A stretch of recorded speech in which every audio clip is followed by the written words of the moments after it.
Pete Gagan stood out for his flamboyant driving style. The other guys were just as quick, but with an entirely different driving style. Pete liked to set up the car and drive it sideways. Bob Jane drove the car very much cleaner. They were just different people. Norm drove the car quite cleanly, whereas Pete just liked to throw it at the scenery. Pete was quite amazing. I mean, I've got a photograph in my file about in the 64, 65 era when he's driving his Mustang at Warwick Farm, and the bloody geometry on the car was ridiculous. It's comical. You know, it was all wrong. Didn't make one bit of difference, because he just drove the bum off the car, threw it around like it was no tomorrow, and did very well with it, and often won. So he was an amazing driver. As Pete Gagan down onto the brakes now, and it's virtually on tiptoes, you might say, going through. Gagan picked up another 2/10 of a second on the fifth lap. I'm sure he had natural skills, but he was also a thinker. I mean, people, well, it doesn't matter to say it now, but he would go to a racetrack and he would disappear for a while, and I'd say, "Where have you been?" He said, "I've been down watching the starter." And he would watch the starter to see if he flinched or blinked his eye or whatever before he dropped the flag. So he just thought his way through everything. He wasn't one of these blokes that just got in and drove like a loony. So A, he was skillful, and B, he was a thinker. Pete was a great guy. He was like, Pete was someone you looked up to because he was the man. And probably I met the Gagans many years ago when I bought my first Lotus of Land off one of the Lotus Asian in Liverpool in Sydney. And they had their race team there, and John Shepard was the mechanic. And he used to drive like the Lotus 23 and the Lotus Cortina and the Mustang and the this and whatever. So I met him back in those days, and we got along pretty well together. And he was a good guy. And he probably, in his later years, nurtured Scafie along a lot. He's one of those sort of guys that would help out.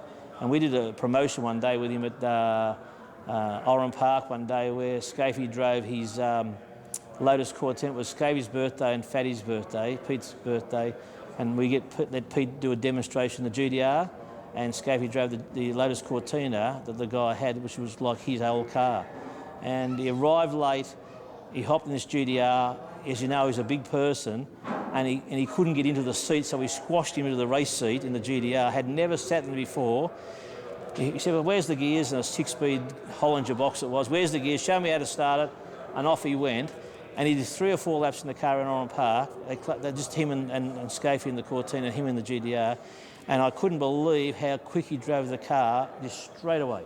Went past the pits straight, first, flat out, away he went. And he got out the car and said, "What a good car that was." You know, a great guy. Pete was a great guy. Great for our sport, because he was like, if Pete had been a smaller stature of a guy, he could have been as good as anyone in the world in any sort of car. We're watching now one of the great stylists of Australian motor racing in the 1960s and 1970s, and one of the largest men in Australian motor racing as well, Pete Gagan.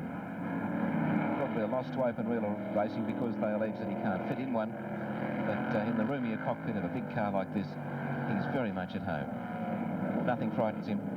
He's got tremendous balance, tremendous competitive edge.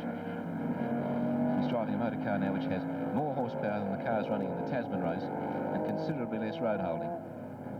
And driving with that typical Gagan abandon. He doesn't particularly mind if he gets sideways because there's never been a slide that Pete Gagan couldn't sort out yet. And I remember reading a race report about him, and it said he seemed more concerned about his record of a win per race than life itself. And that was sort of, he really was a really serious racing driver, you know, and skillful as well. We're coming now over the northern crossing, approaching the causeway.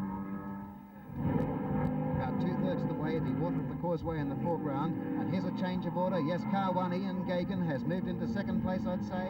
After all this unprecedented success, Pete decided the Mustang should be retired and a new one imported. That's Neil Allen out in front, Ian Gagan second, and Bob Jane third. It was interesting when he updated from the 65 to the 67 car. They actually brought in 2 cars. One was one of the new fastback model 67 Mustangs, and one was the traditional squareback or notchback. And the intention originally was that the team would run the new fastback model. But under FIA rules, which was CAMS, was the local governing body here, it was decided that you weren't allowed to run a fastback Mustang. That was considered a sports car still. So they had no choice but to instead make the notchback car, the automatic car, into a full race machine. Gagan's race engineer at the time was the meticulous John Shepherd, who had also prepared Gagan's first Mustang. Nearly 40 years on, Shepherd still remembers how much work was involved. It was a complete start job to make a race car out of a road-going car, which meant taking all the surplus weight out of it, putting racing suspension under it, because we actually made the engine for this car as distinct. We bought a Shelby engine in the first place, but we thought we'd get smart with this one, so we made an engine here in Australia, and so it was virtually a build from scratch deal there.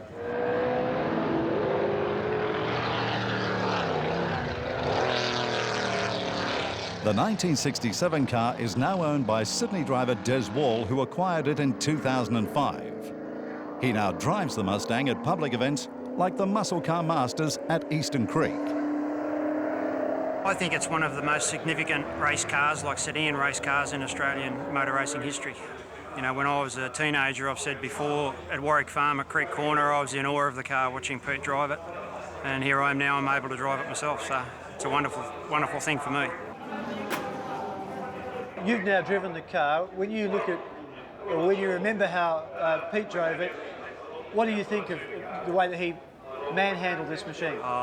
He was a master in the era, you know, the way he used to drive the car sideways and still be fast in it. You know, that's something not many do these days. And, you know, I don't know whether it's even the fast way, but it was very spectacular. You know, it was obviously work for him.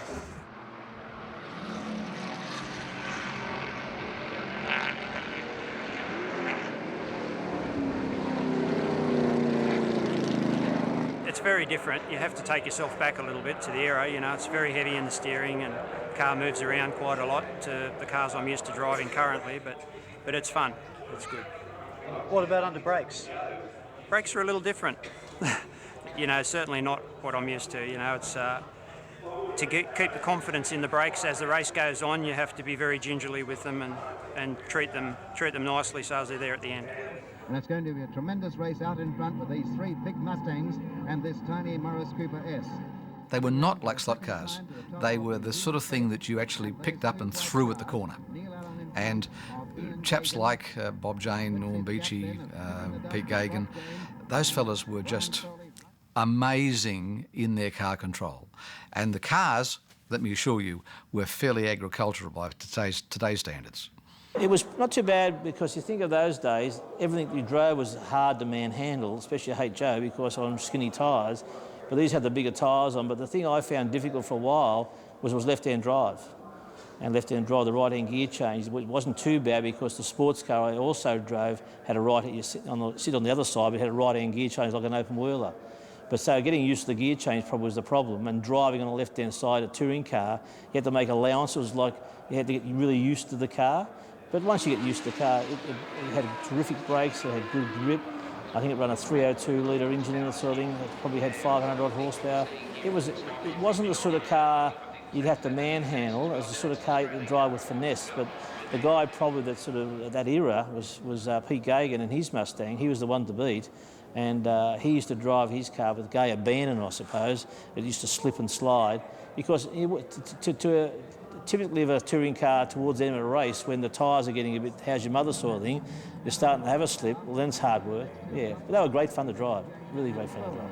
But Gagan is putting the pressure right on the man in front, that's Neil Allen. Both cars have equal performance. Ford Mustangs V8, in practice Neil Allen 146.4 and Ian Gagan a slow 149.4. Well, very obviously as they come over the Northern Crossing for the second time, there is not 3 seconds per lap difference in these two cars. Let's watch the body sway as they come round this U-turn of the causeway, and there's Gagan going through, and Ian Gagan has hit the front. Ian Gagan of Liverpool, the local driver, has gone ahead of car number 3, Neil Allen. Gagan's 1967 Mustang was also a record breaker. The car won 3 consecutive Australian Touring Car Championships starting in 1967. In 1968, the last year the series will be decided by one race, 7 Mustangs lined up with Gagan on pole and alongside him Beechey, this time in a new Camaro. Beechey challenged hard, but his car failed to finish, and Gagan won his 3rd title in a Mustang. The following year was the first time the championship was decided over a series of races. The title was decided at the final race that year, and despite having won 2 rounds of the 5-race series, Gagan was reduced to bit part player in his quest for a 4th championship. The point situation of that final round was very interesting because if Pete Gagan failed to finish that final race, he would have finished the championship on 25 points. But if Alan Hamilton in the Porsche managed to win the race, he would have actually beat Pete on points and won the championship. So it was a bit of a cliffhanger, that final round in Tasmania. And it really did start to look like it was falling into Alan Hamilton's lap as the race unfolded. Pete's car had a jam starter motor on the grid. They couldn't get it off the grid. By the time the crew had got that unstuck and they'd push-started him, that meant instant disqualification. So he was out.